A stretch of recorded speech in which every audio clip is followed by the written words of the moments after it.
Assalamualaikum warahmatullahi wabarakatuh.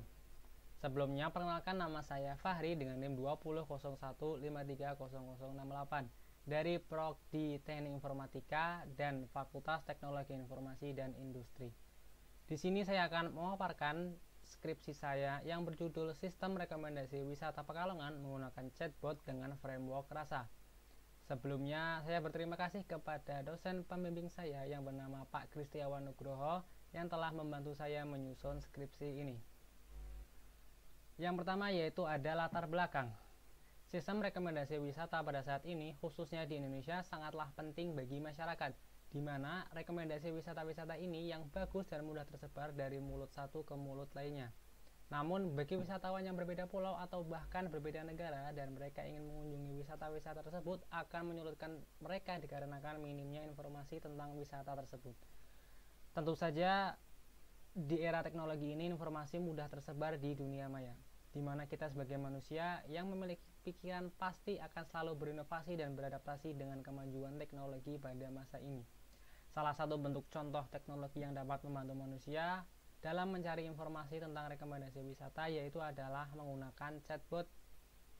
Chatbot ini dapat dipergunakan untuk memberikan informasi kepada masyarakat Pekalongan dengan lebih akurat, dan chatbot ini bisa dioperasikan tanpa melihat waktu dan bisa digunakan 24/7 dimanapun dan kapanpun dibutuhkan. Untuk rumusan masalah di sini ada bagaimana cara mengimplementasi chatbot di aplikasi Telegram menggunakan framework rasa dalam sistem rekomendasi wisata di Pekalongan. Selanjutnya ada tujuan penelitian. Tujuan dari penelitian ini yaitu untuk membuat dan merancang sebuah sistem chatbot langsung kepada pengguna tanpa harus menunggu dan dapat digunakan dimanapun dan kapan saja. Untuk manfaatnya ada 3, yaitu yang pertama bagi pengguna. Bagi pengguna adalah dapat memberikan informasi tentang rekomendasi wisata apa saja yang dapat ditemukan di Pekalongan pada saat kapanpun kita membutuhkannya. Yang kedua bagi akademik, sebagai bahan referensi dengan platform framework rasa yang dapat digunakan dalam dunia pendidikan. Selanjutnya ada sebagai bahan perbandingan untuk pembuatan sistem chatbot menggunakan framework rasa dengan framework lainnya untuk efisiensi waktu. Yang ketiga ada bagi peneliti, menambah pengalaman dan wawasan penulis dalam pembuatan sistem chatbot menggunakan framework rasa serta dapat menerapkan ilmu yang sudah dipelajari selama kuliah ini. Selanjutnya ada metodologi penelitian. Di sini ada 2, yaitu yang pertama ada studi lapangan. Studi lapangan adalah sebuah metode atau cara untuk mengumpulkan data dari penelitian yang dilakukan ke lokasi untuk memperoleh sebuah pemahaman. Contohnya, kita bisa melakukan wawancara atau kuesioner yang nantinya data tersebut akan digunakan untuk kebutuhan laporan penelitian. Selanjutnya ada studi pustaka, yaitu merupakan sebuah metode atau cara untuk mencari landasan teori yang berhubungan dengan identifikasi sumber literatur yang sesuai seperti artikel, jurnal ilmiah ataupun buku. Selanjutnya ada metode penelitian. Di sini saya menggunakan 2 metode penelitian, yaitu yang pertama ada metode black box testing, yaitu adalah sebuah metode yang hasil pengujiannya berfokus pada hasil batas bawah dan batas atas dari data yang telah dibuat.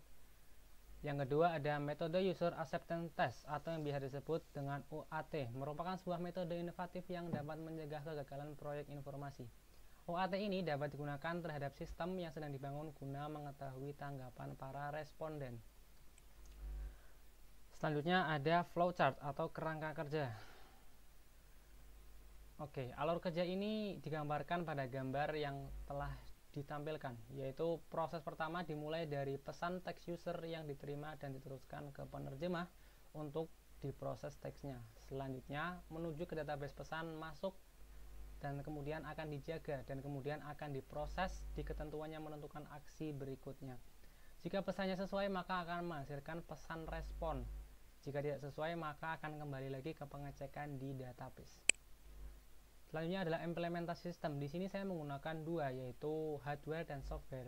Yang pertama untuk hardware saya menggunakan laptop saya sendiri yaitu Lenovo Flex 14. Kemudian memorinya 8 GB dan HDD-nya 1 TB.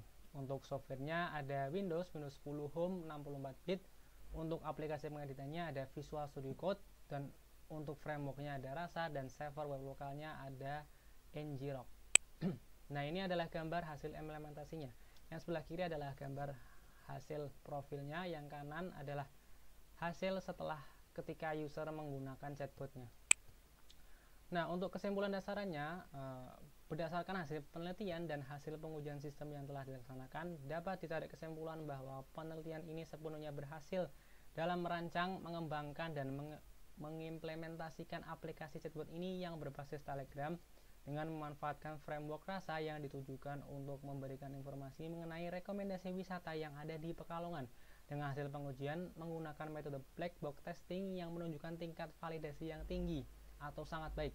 Dan kemudian menggunakan pengujian lain yaitu metode user acceptance test yang menunjukkan bahwa 94% responden menyatakan bahwa chatbot Telegram yang telah dibuat ini berhasil dijalankan dan dapat bermanfaat untuk mencari rekomendasi wisata di Pekalongan dengan lebih cepat, fleksibel, dan efisien. Pada penelitian ini terdapat beberapa kekurangan, maka saran untuk penelitian ini atau selanjutnya yaitu adalah belum adanya fitur pemesanan online tiket wisata yang dapat mempermudah pengunjung ketika ingin pergi ke wisata.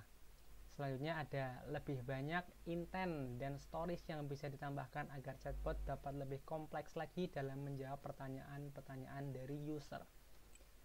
Oke, sekian pemaparan skripsi saya. Jika ada salah kata mohon dimaafkan. Wassalamualaikum warahmatullahi wabarakatuh.